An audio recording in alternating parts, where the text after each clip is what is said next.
everyone, welcome back to Pearls of Wisdom. I just got off work, so I thought I'd make a video. I planned on doing that yesterday, but I had a great conversation in my head and I got sidetracked on a lot of different things, so off I went. But that's what it's about, right? Life is about not about the destination, but about the journey. So sometimes you have to stop and smell the flowers and dig in the bushes. And then after I was done with that, then I forgot what I was going to talk about. So anyway, here I am today, and I wanted to keep the momentum going, but I really want to thank you guys for coming on and liking and subscribing and making comments. I really appreciate you, and you really rock. And I know that I used the word guys. Years ago, we used that term and didn't think anything of it. We were just, hey, you guys, come on, let's go do this. And it was a group of girls, and, conversely, like all of the coaches for the male sports, they would say, come on, ladies. And that was when they were underperforming in either their workouts or playing the game, whatever, but I guess now, you can put on lipstick if you're underperforming and go play with the girls. So there is that. But anyway, I want to keep this momentum going, and I want to use this channel to be able to, validate you or encourage you to do something that you're wanting to do. So I do, like I said, appreciate you coming along with me. So I guess I wanted to talk about,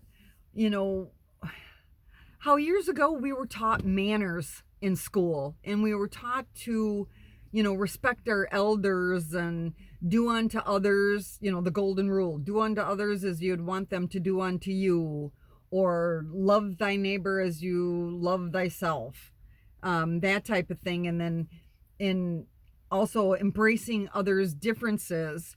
But back then, what that meant is, somebody being different usually meant that there was a birth deformity of some kind, that where they looked different, or they might have had the red birthmark, or a limp, or a lisp, a stutter, something like that. I mean, it could have just meant that they wore glasses and the rest of the kids didn't.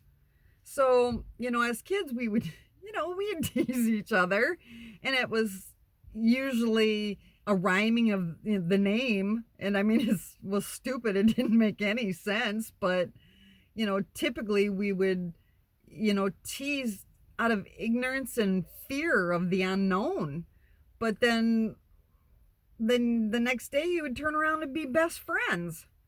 So, but now everything has shifted so much that it seems that the majority of us are being bullied into accepting this delusional, fabricated nonsense that changes day by day.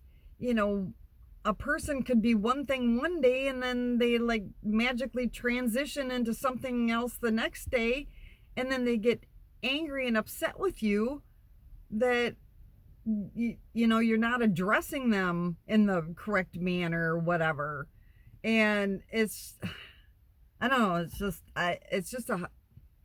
it's just something that's just hard to deal with. And then they get angry that they're trying to say that it's all about love and loving us and whatever, but it's like, but then they hate you for not participating.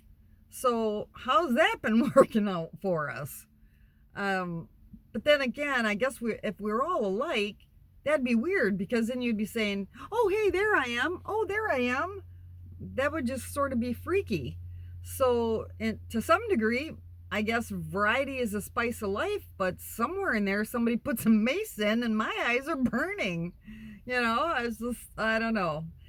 But differences create a balance, I think. And it brings that polarization, back into harmony, that when you have two extremes, it just kind of brings them in, to create that ebb and flow and the harmony for all, is what I think.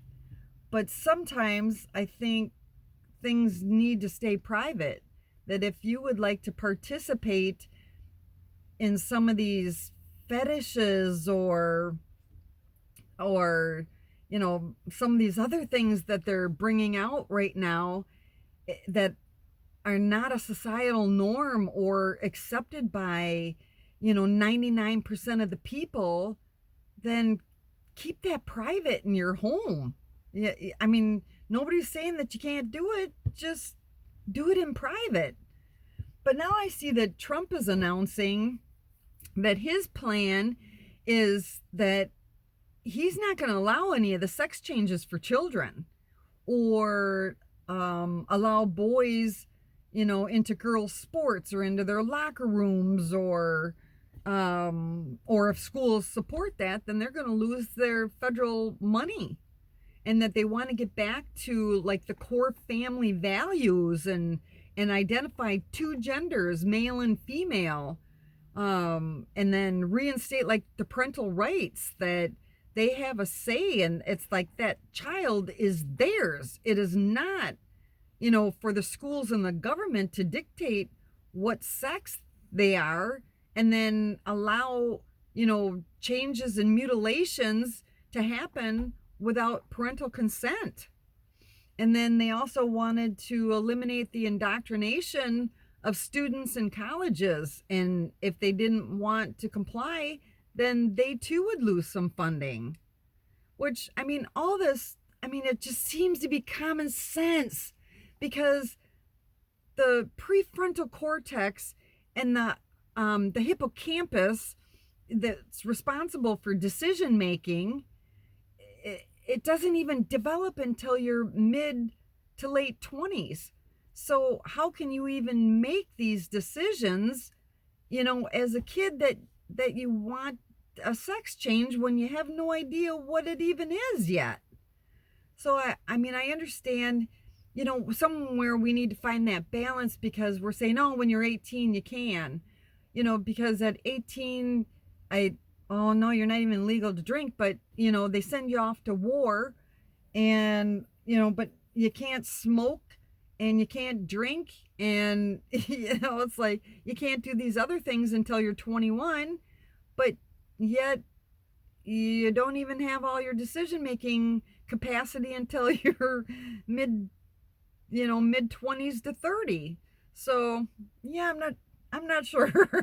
I don't know what we're going to do with that. But anyway, I'm very excited for these changes. And I think, the shift will do the world good. And, it's just something we can move forward, towards and, see how that plays into our life. So I guess that's all I have to say for today. And comment down below. What are you doing today to add, to the dash between your dates? And I will see you tomorrow, and hopefully we'll talk about some more great stuff. Until then, take care. Thanks much.